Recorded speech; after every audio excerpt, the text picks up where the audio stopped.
So, after all of a marathon debate and discussion here at the European Council in Brussels, finally Britain seals a deal on its EU reform demands.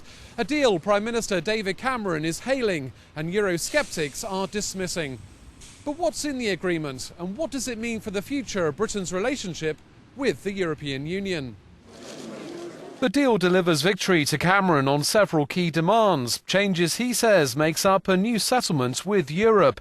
It includes an emergency break on in-work benefits for EU migrants for up to 4 years when there's an exceptional influx. Eastern European countries who had wrangled over the welfare demands were only partially successful in restricting cuts to new arrivals rather than European migrant workers already in the UK. The Visegrad Group says the deal reflects their key demands.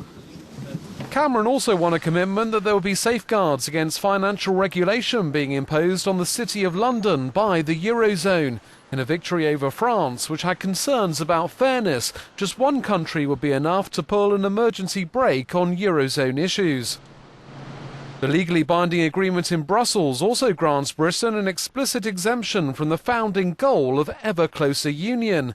Belgium, concerned about a precedent being set for states to snub EU integration, secured a so-called self-destruct clause, whereby the whole deal will be void if Britain votes to leave the EU. Giving national parliaments more powers to block legislation through a so-called red card system is also acknowledged in the agreement. Cameron will use the deal to campaign for Britain to stay in the EU in a membership referendum, and only if the outcome of that is to remain in the bloc will the key elements of the package begin a long process of securing final implementation. Polls show voters have been split over whether Britain should stay or go.